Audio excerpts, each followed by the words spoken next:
Hai, selamat pagi Nurul. Selamat pagi anda yang sedang menonton kami dalam Apa Khabar Malaysia. Bersama saya Halina Pallavi dan juga rakan setugas Nurul untuk hari Jumaat pertama tahun 2023. Cepat betul masa berlalu. Tiba-tiba dah Jumaat. Betul. Dan percayalah ya Halina, masih ada kenduri kahwin yang akan berterusan pada esok dan juga Ahad ini, kerana sekarang di Malaysia ni dah tak ada istilah waktu cuti sekolah saja.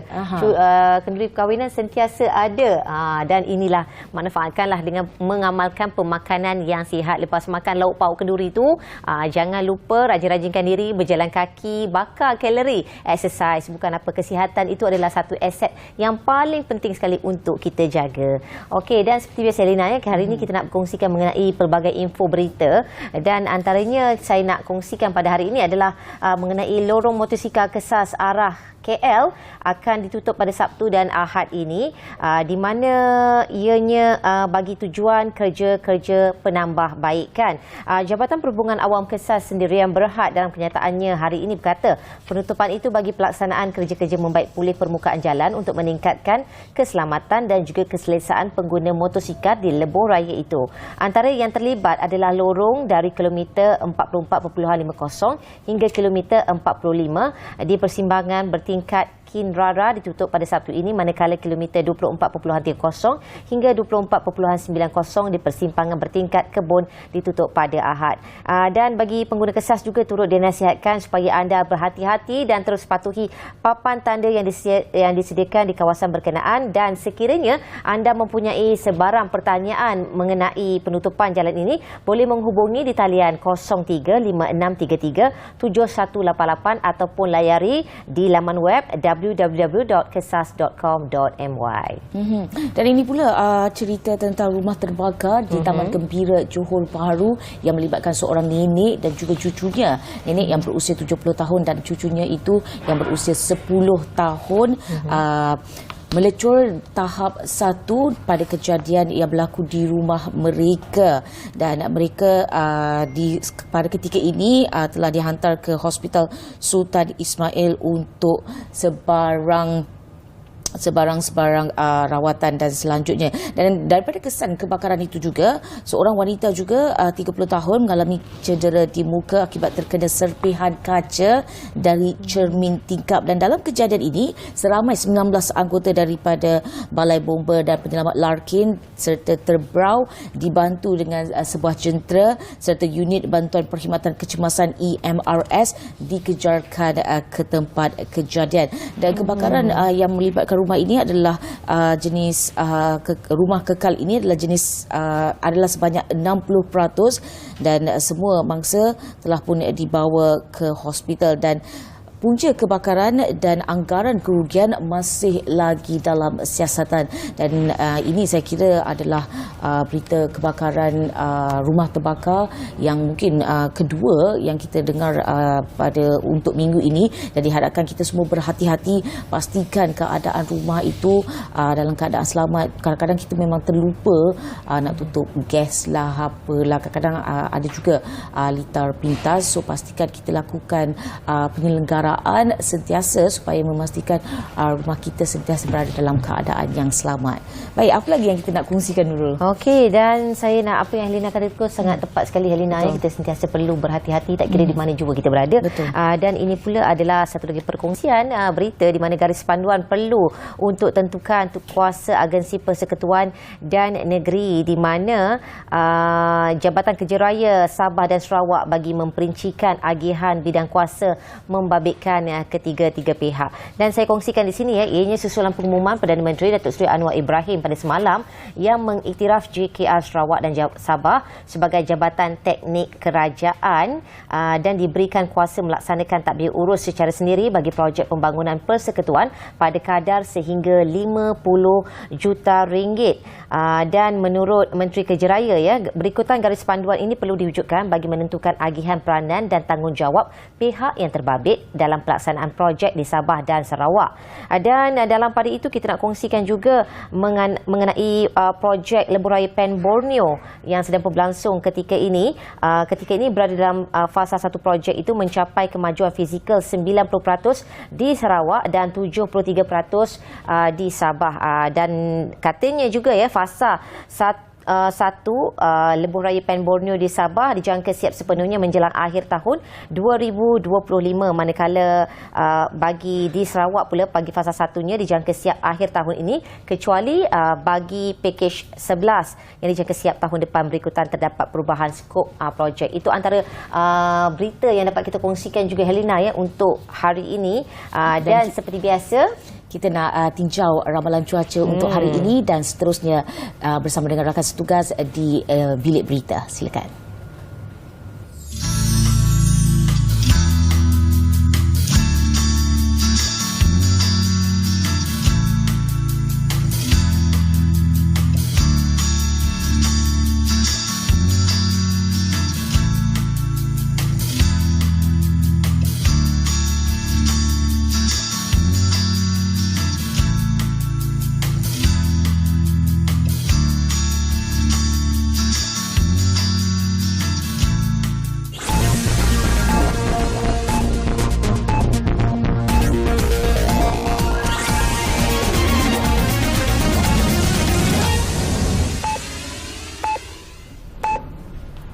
Assalamualaikum dan salam hormat dari Bilik Berita.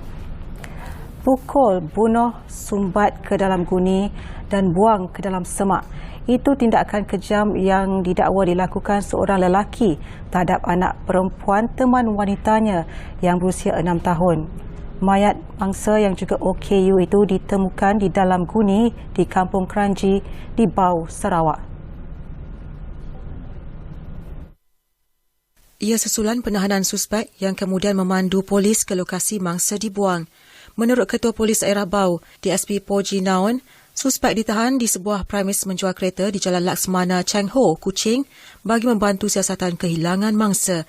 Ia berikutan laporan polis yang dibuat oleh ibu mangsa pada 21 Disember lalu tentang kehilangan anaknya, selain laporan awal oleh orang awam pada hari sama. Berdasarkan soal siasat, suspek mengakui memukul mangsa hingga tidak bernyawa sebelum membuang mayatnya di kawasan semak di Kampung Kranji. Ibu mangsa yang berusia 34 tahun turut dibawa ke lokasi dan mengesahkan mayat anaknya berdasarkan pakaian dan anak patung yang dipegang mangsa. Suspek dipercayai membunuh mangsa kira-kira 5 hari sebelum laporan polis dibuat. Mayat mangsa dibawa ke Jabatan Forensik Hospital Umum Sarawak untuk prosedur bedah siasat. Kes diklasifikasi sebagai kes bunuh dan disiasat di bawah Seksyen 302 Kanun Keseksaan. Kementerian Perdagangan Dalam Negeri dan Kos Sara Hidup KPDN Pulau Pinang menahan 2 lelaki dan merampas sebuah lori tangki bersama minyak diesel bersubsidi yang disyaki cuba diseleweng dalam serbuan di stesen minyak di Jalan Kulim, Bukit Mertajam pada Rabu. Pengarah KPDN Pulau Pinang S. Jagan berkata, serbuan pada 4.30 petang itu berdasarkan hasil pemantauan pihaknya dan semasa diserbu, lori tangki 6.5 tan itu sedang mengisi minyak diesel dalam keadaan mencurigakan. Jagan berkata siasatan awal mendapati pemandu berumur 20-an dan kelindan berusia 30-an itu menggunakan lori tangki yang disewa untuk tujuan penyelewengan dan pemeriksaan juga menemukan 1,800 liter diesel dalam kedua-dua tangki tersebut. Dari segi sudut pihak KPDN, kita dapati modus operandi dia orang berubah-ubah. Kan, sebelum ni kita jumpa lori tanah yang digunakan oleh tangki yang kecil. Sebelumnya ada tangki yang diubah suai. Ini dia menggunakan lori tanker yang betul, tetapi hose pump dia tu diubah suai lah untuk dipump, macam dia pump kat tangki dia sendiri yang kecil, tetapi sebenarnya masuk ke tanker yang besar.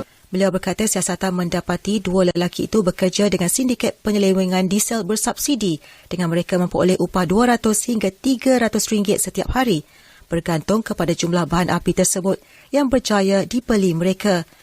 Menurut Jagan, 2 lelaki itu mendakwa sudah 2 bulan bekerja dengan sindiket berkenaan Namun pihaknya percaya kegiatan tersebut sudah lama dijalankan berdasarkan rekod sewa lori tangki terbabit dan pihaknya juga sedang giat mengesan rangkaian sindiket.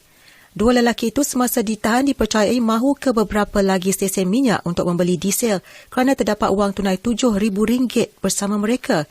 Keseluruhan nilai rampasan dianggar berjumlah RM37,719, membabitkan lori tangki, diesel, pam dan walkie-talkie. Kes disiasat mengikut Akta Kawalan Bekalan 1961. Jawatankuasa Pengurusan Bencana Pusat telah melakukan koordinasi dengan kementerian dan agensi berkaitan bagi mencari penyelesaian terhadap masalah selepas musim monsun Timur Laut MTL. Timbalan Perdana Menteri Datuk Seri Dr. Ahmad Zahid Hamidi berkata langkah itu tidak terhad kepada kerja pembaikan infrastruktur dan kediaman yang rosak akibat banjir, malah bertujuan merangka perancangan jangka panjang termasuk proses mitigasi mangsa. Harus ada keselarasan dari segi pelaksanaan. Jika kita bekerja secara silo, maka ianya tidak dapat mencapai keputusan akhir yang menyeluruh. Maka koordinasi itu kita lakukan. Sebab setiap musim banjir, ada rumah rosak, kita baiki. Ada rumah hanyut, kita bina baru. Jalan rosak, kita buat lagi. Berlaku lagi. Kita mesti cari total solution. Pada 5 Disember lepas, Perdana Menteri Datuk Seri Anwar Ibrahim dilaporkan berkata, Datuk Seri Ahmad Zahid akan bertanggungjawab sebagai pengerusi Jawatankuasa Pengurusan Bencana Pusat bagi memastikan negara bersiap sedia menghadapi bencana banjir berdasarkan langkah pemantauan serta persediaan yang dibuat jawatankuasa berkenaan. Jabatan Meteorologi Malaysia mengeluarkan amaran awal Malaysia akan mengalami MTL atau musim tengkujuh lebih awal daripada yang dijangka, iaitu pada 7 November lepas dan berterusan sehingga Mac ini. Sementara itu, Datuk Seri Ahmad Zahid berkata kerajaan Kedah bertanggungjawab sepenuhnya membantu dan menyelesaikan isu berbangkit melibatkan mangsa banjir di daerah Baling, Kedah, Julai tahun lepas, khususnya pembinaan semula kediaman yang rosak. Walaupun Kerajaan Persekutuan menyalurkan peruntukan bagi meringankan beban mereka. Jadi mereka harus menterjemahkan sokongan rakyat ini dengan memberikan bantuan rakyat 100% tanpa adanya sebarang usaha lain. Dan saya yakin Besar Kedah mampu melakukannya sebagaimana mampu bercakap dalam pentas-pentas politik. Pada Julai lalu, 41 kawasan di daerah Baling terjejas akibat bencana banjir lumpur dan aliran puing dengan nilai kerugian dianggarkan berjumlah RM28 juta melibatkan kemusnahan rumah, premis, infrastruktur kenderaan dan harta benda lain. UMNO bahagian Arau digantung serta-merta dan Ketua Pentadbir baru akan dilantik. Ketua Penerangan UMNO Isham Jalil berkata perkara itu diputuskan dalam mesyuarat Majlis Tertinggi UMNO malam tadi susulan isu pelanggaran disiplin.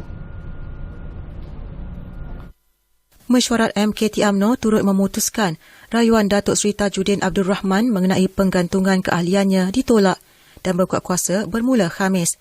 Mengenai jemputan kepada Pakatan Harapan untuk menghantar wakil ke Perhimpunan Agung UMNO 2022, Isham berkata ia tidak diputuskan dalam mesyuarat berkenaan. Setakat tadi tak ada buat keputusan apa-apa tentang jemputan parti. Awak tanya pasal PH ke? Tak ada. Tak ada keputusan. Tak ada dibincang. So maksudnya setakat hari ini kita tak ada confirmation untuk jemput daripada PH. Setakat ini kita jemput parti-parti kita macam biasa macam setiap tahun. Turut tidak dibincangkan soal pemilihan jawatan tertinggi parti merujuk kepada posisi Presiden dan Timbalan Presiden UMNO. Walaupun Datuk Seri Dr. Ahmad Zahid Hamidi menyatakan sedia dicabar mana-mana individu. Isham turut mengumumkan keputusan MKT meluluskan tambahan 182 perwakilan menjadikan jumlah 2,838 perwakilan pada PAU 2022 yang dijadual bermula 11 Januari ini. Baik, sekian dari Bilik Berita. Untuk lagi info terkini, saksikan buletin bernama 11 pagi nanti. Assalamualaikum, salam hormat.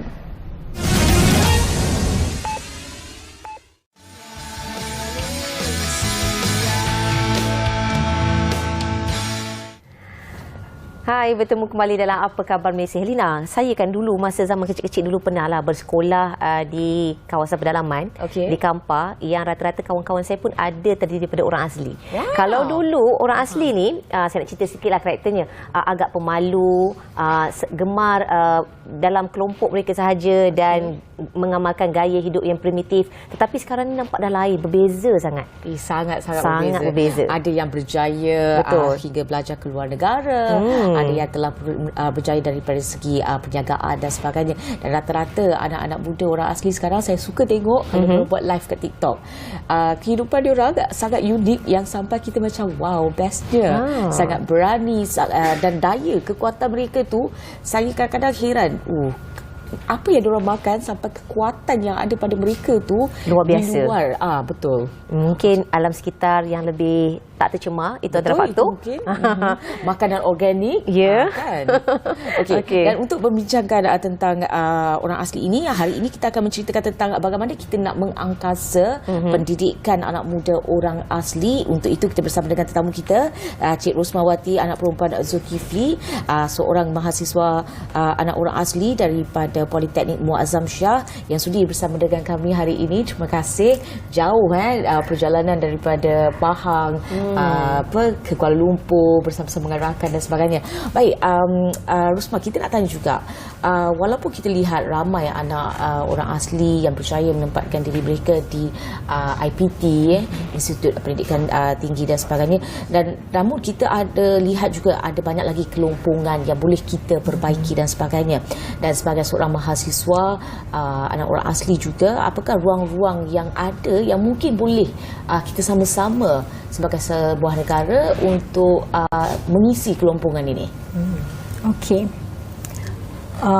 Untuk sekarang ni, kita macam lebih kepada sekolah, macam pelajar sekolah. Kita lebih nak dia macam untuk kerajaan kan sekarang dia beri bantuan seperti macam baju seragam sekolah. Jadi kita kalau boleh kita nak benda tu berterusan lagi. Dan wang saku macam tu kan. Jadi saya harap perkara ni akan berterusan lah sampai bila-bila. Saya kira juga ada antara sekolah-sekolah yang mereka hadiri ini agak jauh daripada tempat kediaman mereka. Perjalanan itu dan sebagainya, bagaimana itu boleh kita bantu? Ya, betul. Saya mengharapkan kerajaan untuk buat macam mungkin sekolah di dalam tempat mereka. Jadi itu memudahkan orang untuk pergi ke sekolah. Dekat luar kawasan pun boleh, tapi mungkin kerajaan boleh menyediakan transportation, pengangkutan untuk ke, mungkin orang boleh duduk asrama. Jadi lebih mudah untuk mereka belajar dengan lebih cemerlang. Dan Rosma, seperti yang saya katakan pengalaman saya pernah berpengalaman lah masa kecil-kecil dulu dibesarkan di satu kawasan pedalaman, dan kawan-kawan saya pun ada juga orang asli, dan rata-rata mereka yang saya dapat lihat mereka kebanyakannya bersekolah dari tahun 1 hingga sekolah rendah saja. Apabila masuk saja sekolah menengah ataupun tahun 6, mereka dah mula meninggalkan alam persekolahan dan kembali menjalani kehidupan seperti kehidupan yang diamalkan oleh datuk ibu bapa mereka, datuk nenek mereka sebelum ini, yang lebih primitif, yang hanya selesa dengan komuniti mereka sahaja. Tetapi kali ini saya lihat dah nampak ada revolusinya, ada perbezaannya. Dan apa yang mendorong kepada revolusi itu berlaku? Yang pertama sekali mestilah keluarga kita. Ibu bapa memang perlu dorong anak-anak dorang untuk sambung pengajian. Kalau bukan ibu bapa, kita memang tak mampu. Sebab seperti yang semua orang tahu, pelajar orang asli ni dia malu. Dia macam tak boleh nak berkomunikasi dengan bangsa lain. Tapi semakin lama diorang belajar untuk duduk dengan kelompok-kelompok yang lain. Ni macam pemalu lagi ni nampak ni. Rosma nampak pemalu. Jangan malu, jangan malu. Jangan malu. Rosma, kita akan juga kalau macam ada juga beberapa pelajar ataupun kanak-kanak ini tidak mahu meneruskan persekolahan mereka. Bagaimana ibu bapa ini boleh membantu anak-anak mereka ini untuk terus mencapai kejayaan dalam segi pendidikan ni, selain daripada suruh dan sebagainya, bagaimana lagi kita nak bantu sebenarnya? Ada cadangan tak? Pandangan? Okey. Saya cerita pasal diri saya juga. Boleh? Okey, macam ayah saya, dia memang paksa anak-anak dia untuk pergi ke sekolah. Okey, itu adalah salah satu usaha sebenarnya untuk kita ke sekolah lah. Okey, sebab kalau macam mak ayah kita tak dorong kita, kita pun akan rasa malas, kita rasa macam berani nak buat benda tu. Maksudnya tak pergi ke sekolah tu kita berani. Okey. Jadi mak ayah pun saya rasa boleh bagi tahu kepada macam kami kan pihak JAKUA. Pihak JAKUA boleh membuat program motivasi dekat kampung ataupun sekolah-sekolah orang asli. Dan setakat ini, apakah program-program JAKUA yang Rusma lihat, yang berkesan terhadap orang asli? Okey, baru-baru ni kami dari PMOA, Persatuan Orang Asli Malaysia, bersama dengan JAKUA, buat program di Kampung Pangsun. Program tu merupakan program batik siswa. So kita nak ajak pelajar-pelajar, so kita macam role model kepada mereka, untuk keluar pergi sekolah sampai ke peringkat tertinggi. Dan bagaimana anak-anak ini melihat kejayaan macam Rusma kan dah berjaya sampai ke politeknik dan sebagainya. Bagaimana mereka macam melihat keadaan situasi ini? Okey. Masa kita pergi tu ramai. Jadinya bila kita ceritakan pengalaman kita di kampus apa semua, mereka sangat rasa gembira. Sebab mereka pun tak pernah berada di situ. Jadi mereka suka dengan apa yang kita dah capai. Okey, Rusma nak tahu juga di dalam situasi ataupun di dalam golongan ataupun circle yang Rusma membesar, kelompok circle Rusma membesar, siapakah lagi antara kawan-kawan Rusma yang turut berjaya belajar sehingga ke Menara Gading? Okey, kalau di sekolah saya setakat ni ada ramai juga pelajar orang asli yang dah menjadi cikgu, menjadi polis. Jadi mereka sebenarnya sebab mereka senior saya, jadi mereka merupakan role model saya juga. Jadi saya nak berjaya macam mereka. Okey, itu nak berjaya. Nak tahu juga cita-cita Rusma dah dewasa ataupun dah dewasa dah pun sebenarnya. Ataupun selepas tamat pengajian ni nak menjadi apa? Saya sebenarnya nak jadi cikgu. Saya harap so actually saya nak sambung degree. Dan saya nak sambung dalam perguruan untuk bidang saya lah. Okey, itu dia. Itu dia, nak mendidik anak-anak bangsa supaya lebih maju, lebih berjaya. Okey, Rusma, kita nak faham juga dalam kita cuba untuk memujuk golongan anak orang asli ini untuk terus menjadikan pendidikan itu sebagai satu matlamat hidup dan sebagainya. Apa lagi yang boleh kita lakukan untuk mereka supaya mereka terus pergi sekolah? Adakah macam internet itu membantu mereka ataupun tidak, ataupun ada kekangan ataupun sifat pemalu itu sendiri yang paling susah, ataupun kekurangan infrastruktur yang memang kalau boleh kita nak upgrade lah kan, senang sikit mereka nak pergi sekolah dan sebagainya. Macam mana Rusma? Betul. Okey, macam sebelum ni kan COVID-19, jadinya semua online. Jadi benda tu kita macam perlukan facility gadget apa semua kan. Jadinya benda tu terhadkan pelajar untuk masuk ke dalam kelas. Dan yang utama sekali saya rasa adalah jaringan internet lah. Kebanyakannya orang asli dia duduk di pedalaman. Dan dekat pedalaman memang tak ada line ataupun kurang. Itu daripada waktu COVID pengalaman Rusma sendiri daripada waktu COVID sehingga progresnya ataupun tempoh masa sehingga sekarang, bagaimana capaian internet di kawasan pedalaman? Dah ada penambahbaikan ke, ataupun adakah relevan kita meneruskan pendidikan secara online ataupun masih lagi terbatas? Bagaimana? Okey, saya rasa untuk online memang patut diteruskan lah. Cumanya mungkin boleh buat penambahbaikan, buat pencawang di setiap kampung. Sebab kita negara semakin maju, jadi kita tak boleh untuk mengharapkan yang macam dulu kan kita belajar face to face kan. Tapi kadang-kadang kita tak boleh juga face to face, mungkin ada masalah, lecturer ada ke tempat lain dan sebagainya. Jadi kita perlu online meeting, online class. Jadi kita memang patut belajar cara menggunakan internet dan sebagainya lah.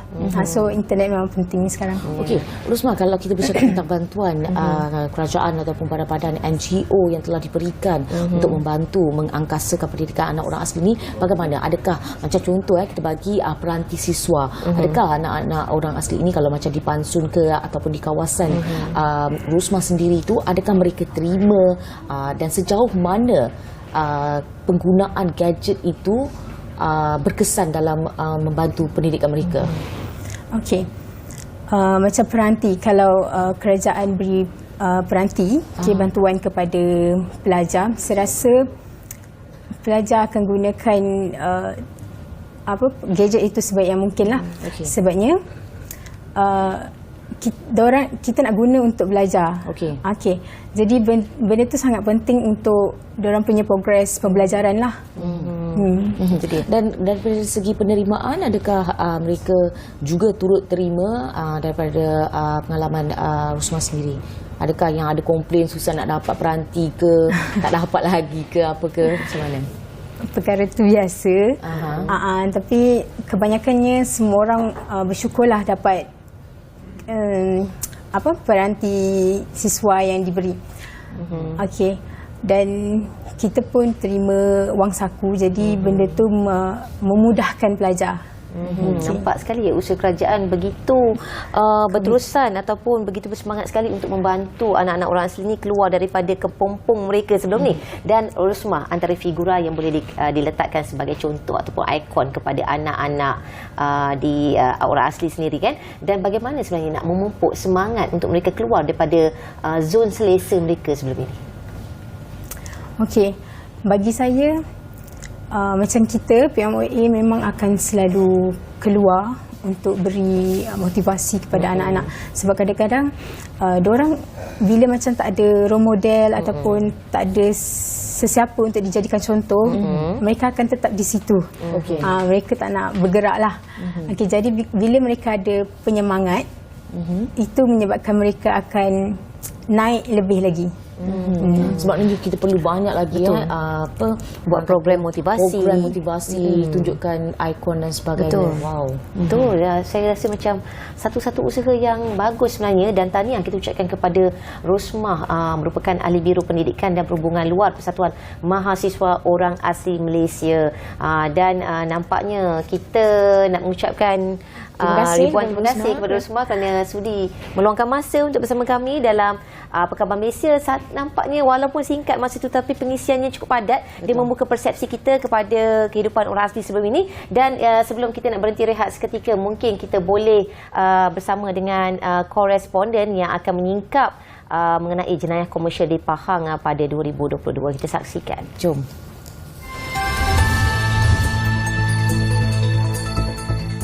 Terima kasih rakan setugas. Saya ingin kongsikan sedikit perkembangan di Pahang mengenai kes-kes jenayah yang berlaku sepanjang tahun lepas, antaranya melibatkan jenayah komersial yang mencatatkan kerugian sebanyak RM53 juta. Polis Pahang merekodkan 2,052 kes jenayah komersial melibatkan kerugian lebih 53 juta sepanjang tahun lepas berbanding 1,741 kes dengan nilai kerugian sekitar 57 juta pada 2021. Ketua Polis Pahang Datuk Seri Ramli Muhammad Yusof berkata daripada jumlah kertas kesihatan yang dibuka pada tahun lepas, 993 kes atau 48.4% telah dituduh di mahkamah. Beliau berkata penipuan dalam talian mencatatkan kes tertinggi iaitu sebanyak 1,694 kes dengan jumlah kerugian lebih 34.7 juta, menyaksikan mangsa yang sering terpedaya terdiri daripada individu yang bekerja dalam sektor pendidikan serta peniaga iaitu masing-masing 111 kes dan 196 kes. Menurut Ramli, kebanyakan mangsa terdiri daripada golongan wanita selain individu berumur lingkungan 17 hingga 40 tahun. Mengulas lanjut, beliau berkata pihaknya menerusi Jabatan Siasatan Jenayah Komersial sentiasa proaktif yang mana kempen pencegahan jenayah sentiasa dipertingkatkan untuk memberi pendedahan mengenai trend terkini, modus operandi yang dijalankan oleh sindiket penipuan. Sementara itu, Ramli memaklumkan kes kemalangan di Pahang turut meningkat kepada 22,512 kes pada tahun 2022 berbanding tahun sebelumnya iaitu 15,100 kes. Menurut beliau, daerah Kuantan menyumbang kes kemalangan tertinggi iaitu sebanyak 9,053 kes. Secara purata, menurut beliau, terdapat 62 kemalangan dilaporkan setiap hari pada tahun 2022 dengan kemalangan melibatkan kereta merekodkan angka tertinggi iaitu sebanyak 16,675 kes. Selain itu, beliau berkata jenayah curi kereta pada tahun lepas mencatatkan 89 kes didapati meningkat sebanyak 20 kes berbanding 2021 dengan kes kecurian didapati kerap berlaku di luar bandar iaitu kawasan perumahan dan pinggir jalan. Menyentuh mengenai isu integriti dalam kalangan warga IPK Pahang, Ramli berkata seramai 7 pegawai telah dibuang kerja pada tahun lepas berbanding 14 orang pada tahun 2021 berikutan terlibat dalam kegiatan dadah dan salah laku. Itu sahaja perkongsian saya setakat minggu ini. Terima kasih rakan di studio. Jumpa lagi. Assalamualaikum.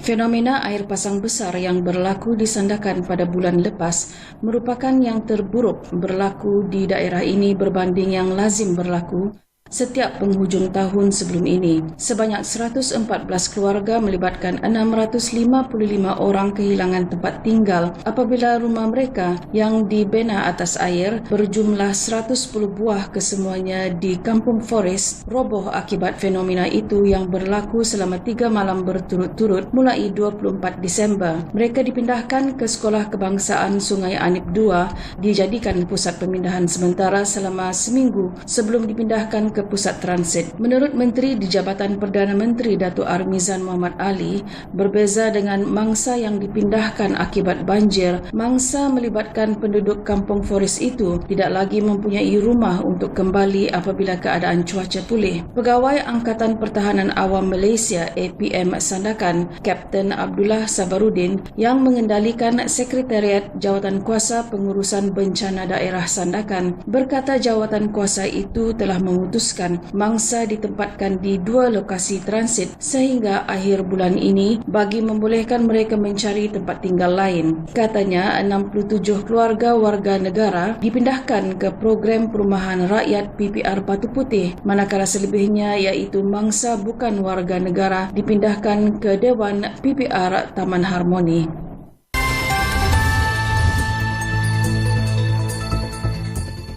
Itu tadi antara sedikit berita mengenai fenomena air pasang besar terburuk di Sandakan. Ni Helena ni tengok buku apa tadi ni? Pernah tak tengok buku ni? Einstein di Malaya. Saya kira ramai yang tahu pasal tokoh Einstein ni, tetapi mungkin ramai yang tak peka bahawa Einstein pernah ke Malaya, Melaka, Singapura dan Pulau Pinang semasa perjalanan dia daripada Eropah untuk ke Jepun. Dia singgah. Dan yang menariknya, sebenarnya Januari ini tahun 2023 genaplah 100 tahun Albert Einstein pernah singgah ke tanah Malaya satu ketika dulu pada 1923 pada Januari juga. Tarikh itu kita tak pasti bila. Dan hari ini kita nak meraihkan ataupun nak kata nak imbau kembali bagaimanakah susu perjalanan Einstein ke tanah Melayu ini ataupun ketika itu dikenali sebagai Malaya. Kita bawakan tetamu di studio adalah Profesor Datuk Dr. Roslan Abisyukur daripada Fakulti Sains dan Teknologi Universiti Kebangsaan Malaysia dan sekaligus beliau juga merupakan penulis buku yang Helena pegang hari ini. Einstein di Malaya dan seperti kami dimaklumkan bahawa perjalanan Einstein di Malaya ini dia tulis catatan diary dan sebagainya dan tak pernah lagi ditulis oleh mana-mana penulis di dunia ini dan ini adalah pertama kalinya orang kata penulisan ataupun diary yang dicatatkan oleh Einstein itu dibukukan dan kita semua dapat baca dalam bahasa Melayu lagi. Itu dia. Okey, Prof, kita nak tanya juga Prof, daripada idea, bagaimana datangnya idea untuk Prof hasilkan buku Einstein di Malaya ini? Terima kasih Nurul dan Alina. Sebenarnya idea saya tak pernah terfikir yang Einstein ni pernah datang ke Malaya, tapi pada 20 tahun yang dulu saya pernah baca Einstein telah menulis teori dia di Melaka dan mendapati ada kesilapan dalam teori dia semasa di Melaka. Apa? Teori gravity dan elektromagnetisme. Teori fizik dia lah. Okey. So saya pun terkejut sebab saya dapat satu line saja, satu baris saja yang mengatakan dia pernah datang ke Malaya lah. So buku ni mengambil masa 20 tahun untuk saya menghasilkannya. Terutama sekali pada tahun 2003 saya pergi ke Princeton untuk sabbatical untuk 6 bulan macam tu. Dan saya bertanya kepada Princeton University Archive, Princeton University Press dan Institute for Advanced Study di mana Einstein bekerja. Dan mereka kata memang ada datang tapi tak jumpa dia punya diary itu. Naskah diary. Diary itu akhirnya saya jumpa di Jerusalem, sebuah universiti di Jerusalem. Dan copyrightnya dimiliki oleh Morgan Library di New York dan saya dah mendapatkan kebenaran untuk memasukkan 3 salinan diary tersebut yang Einstein tulis semasa di Melaka. So ada dalam buku itulah, dalam bahasa Jerman. Itu dia kesungguhan Prof dalam membukukan perjalanan Einstein di Malaya antara pengalamannya. Apa yang membuatkan Prof begitu teruja sekali untuk mengeluarkan naskah ini, menjadikannya sebagai satu naskah? Saya teruja sebab saya nak share, saya nak kongsi dengan semua, terutamanya pelajar sekolah yang tingkatan atas kan, tingkatan 5, 6 tu, mereka tahu Einstein ni tapi tak pernah tahu Einstein pernah datang ke Malaya kan. Dan dia banyaklah cerita mengenai Malaya, Melaka, Singapura dan Pulau Pinang ni yang dicatat oleh Einstein lah. Kena baca dalam buku tu. Itu dia. Sebelum kita baca, Prof boleh tak bagi teaser sikit apa yang Einstein ni katakan tentang Malaya dan Melaka, Pulau Pinang dan Singapura misalnya? Okeylah. Yang menariknya bila Einstein naik ke Pulau Pinang, dia tulis dalam diary dia, bangunan, bot dan orang sungguh bergaya. Kan? Bergaya. Sungguh bergaya dia kata. Dan di Melaka dia kata masyarakat India, Melayu dan Cina yang vibrant, yang sangat berdaya maju. Itu dia persepsi daripada pakar sendiri. Orang kata ahli bijak pandai fizik mengenai tanah Malaya. Maknanya Helena, kita ni, tamadun kita ni sememangnya dah berkembang dari dahulu lagi dan itu adalah satu kebanggaan yang perlu kita perkekalkan. Okey, dan Prof, kita nak tanya juga mengenai Prof latar belakang pendidikan dalam bidang fizik. Untuk menghasilkan satu naskah ini pastinya memerlukan seseorang yang pakar dalam bidang penulisan. Bagaimana Prof menzahirkan ataupun membawa karakter daripada bidang fizik kepada penulis untuk melahirkan naskah ini? Yes, sebagai pensyarah kita memang menulis. Lalu kita menulis buku yang teknikal lah, yang ramai orang tak faham tapi penting juga. Kan, tapi untuk menghasilkan satu buku yang macam ni memerlukan research yang lebih mendalam dan menggunakan perkataan-perkataan yang mudah sekali untuk dipahami lah. Dan saya kira itu antara cabaran Prof sepanjang 20 tahun untuk menghasilkan cabaran untuk memudahkan bahasa itu dan menterjemah daripada bahasa Inggeris dan mungkin bahasa-bahasa lain kepada bahasa Melayu itu sendiri. Mungkin apa lagi cabaran yang telah Prof lalui dalam penghasilan buku Einstein di Malaya ini? Okey, masalah yang utama ialah bila Einstein menulis diary itu, diary itu ditulis dalam bahasa Jerman, dalam bahasa Jerman lama. So saya perlu memahami apa yang dimaksudkan sebenarnya. Macam bila dia kata saya menemui sehelai rambut tebal dalam sup elektrik saya. Okey, apa sebenarnya maksud dia apa? Rambut tebal tu maknanya kesilapan. Sup elektrik tu maknanya persamaan matematik dia. Saya pun kalau tak diterjemahkan saya pun tak faham juga tu Helena. Saya ingatkan rambut dalam penjelasan. Dan yang menariknya manuskrip yang mengenai kesilapan tu sekarang ni berada di Jerusalem. Dipanggil manuskrip Singapura. Itu dia. Dan kita berbalik kepada buku Einstein di Malaya. Mungkin Prof boleh kongsikan juga sepanjang pengalaman Prof nak melahirkan buku ini menjadi sebuah naskah. Apakah yang pengalaman yang tak dapat dilupakan?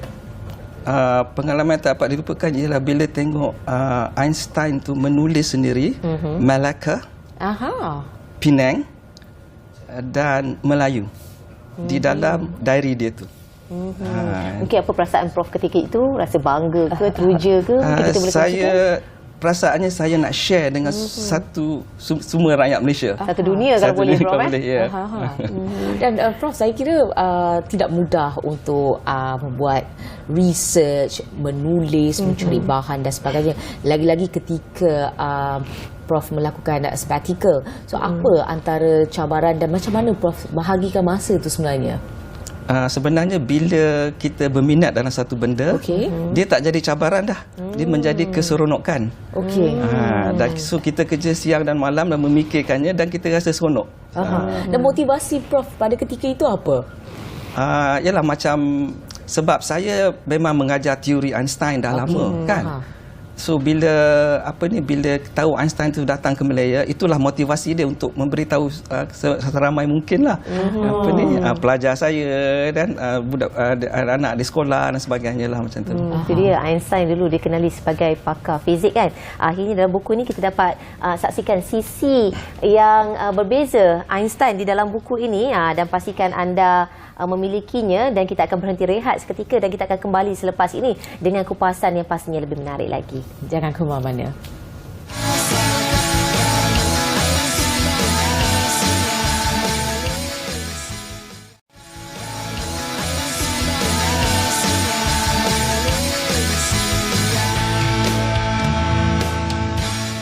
Terima kasih kerana masih lagi bersama kami dalam Apa Khabar Malaysia, dan masih lagi kita membincangkan tentang buku Einstein di Malaya. Dan tadi kita ada soalan daripada mereka di studio. Mereka bertanya sebenarnya Einstein ni datang ke Malaya ni naik apa, dan dikabarkan naik kapal.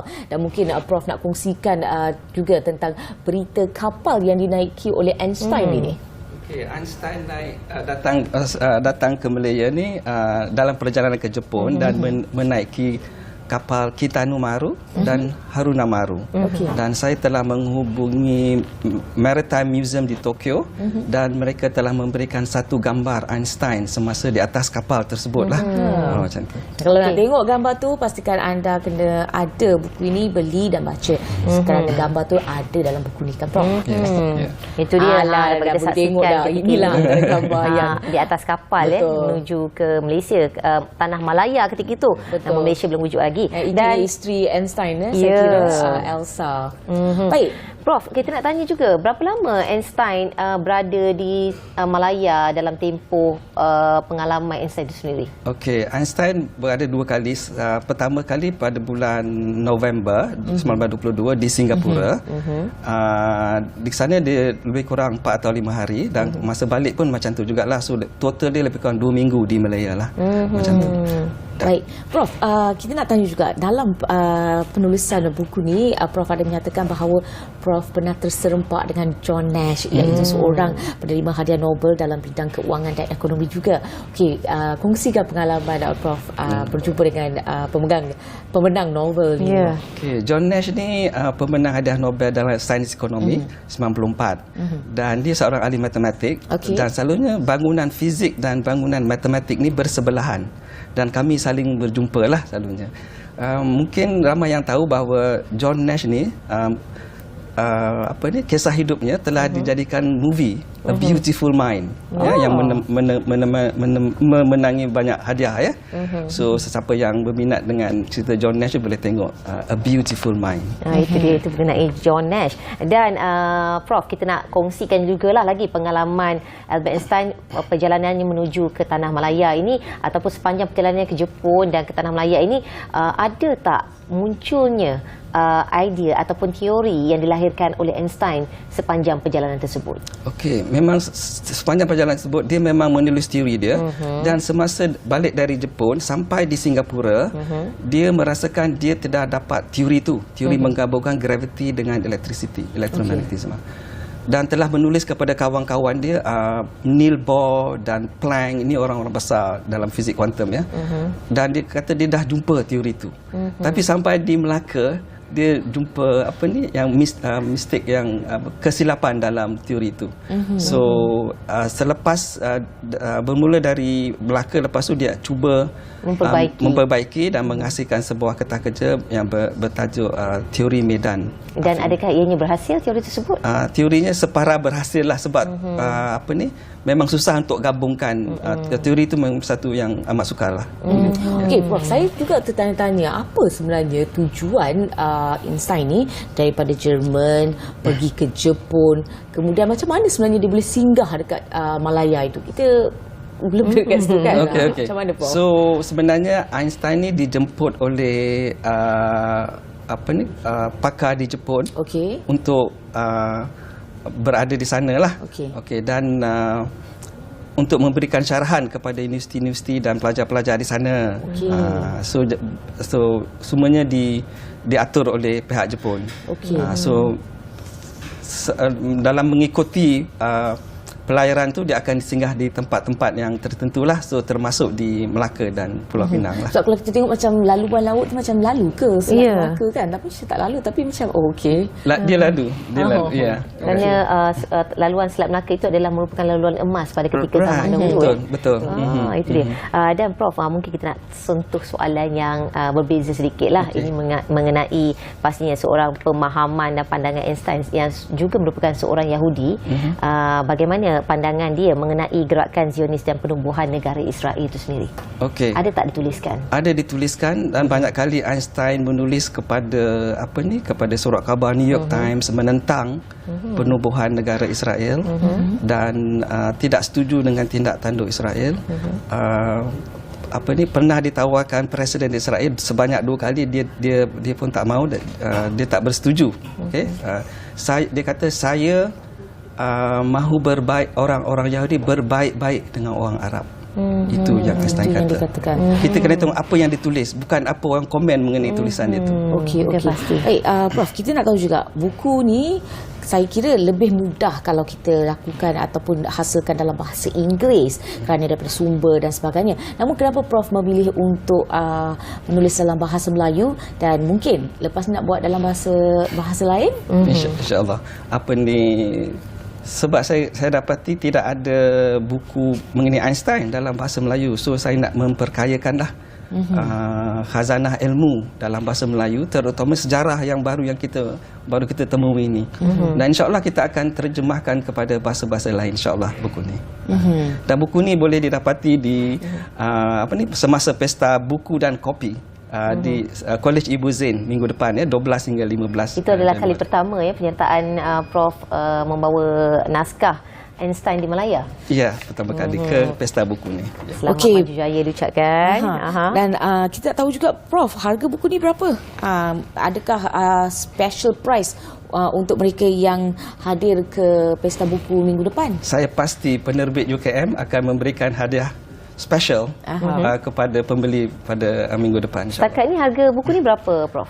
Kita ada diterbitkan kulit keras RM65 dan kulit nipis RM40. Buku ni setebal 163 muka surat. Buku ni sememangnya kita layak untuk mempromosi kerana ianya memberikan ilmu dan memberikan satu persepsi baharu mengenai kedatangan Einstein di Malaya. Dan Prof, kita nak tahu juga sekiranya mereka di luar sana berminat nak dapatkan buku ini, di mana mereka perlu cari? Saya rasa didapati atas talian dan juga di penerbit kedai penerbit UKM, terutama sekali pada minggu hadapan 12 hingga 15 semasa pesta buku di UKM. Itu dia. Jangan lupa untuk anda semua pergi ke UKM untuk pergi ke pesta buku. Okey Prof, apa lagi yang menarik kat pesta buku tu? Mungkin kita boleh promote juga. Pada 13 Januari, tepat pada masa Einstein menjejak kaki di Melaka, kita ada bicara buku Einstein di Malaya. Banyak. Sesuatu menarik. Sebenarnya saya teruja juga kan dari buku ini membuatkan kita, saya pasti kita semua teruja apabila mendengarnya. Dan Prof, selepas Einstein ini, adakah naskah baharu lagi yang telah pun bermain ataupun berlega di fikiran Prof untuk dilahirkan sebagai naskah? Bagaimana? InsyaAllah ada beberapa lagi sedang ditulis insyaAllah. Antaranya mengenai figura, masih lagi mengekalkan figura yang tokoh-tokoh dunia ke ataupun bagaimana? Mungkin specifically untuk fiziksnya dan juga mungkin sejarah mengenai negara kita yang mungkin belum banyak diketahui lagi. Apa pun masih lagi dalam bidang yang sama, aliran yang sama. Fizik tak dapat lari Prof sebab dalam bidang Prof kan. Baik Prof, sebagai sebelum kita mengakhiri segmen kita ni, kita nak tahu juga harapan Prof terhadap Einstein di Malaya. Saya harap buku ni menjadi bacaan kepada semua pelajar, ahli profesional, supaya dia menambah ilmu kita lah. Dalam buku ni saya juga cuba mengupas teori-teori Einstein tu, sebab banyak teknologi hari ini, handphone kita pesan makanan, guna app, semua itu menggunakan teori dia. Tanpa teori dia, kita tak ada benda-benda ni. Itu dia. Terima kasih kita ucapkan kepada Profesor Datuk Dr. Ruslan Abdul Syukur, merupakan Profesor Fakulti Sains dan Teknologi UKM dan juga penulis buku Einstein di Malaysia. Terima kasih atas meluangkan masa bersama kami dan memperkenalkan kami dan juga warga Malaysia mengenai buku Einstein di Malaya. Sangat bermanfaat sebenarnya. Dan itu saja yang dapat kami kongsikan kepada anda semua dalam Apa Khabar Malaysia edisi Jumaat 6 Januari 2023. Dan saya Helena Pelavi. Saya Nurul Hidayat Umul. Assalamualaikum, salam hormat dan selamat berhujung minggu. Senyum segar di pagi hari, terus bangkit yakin berdiri.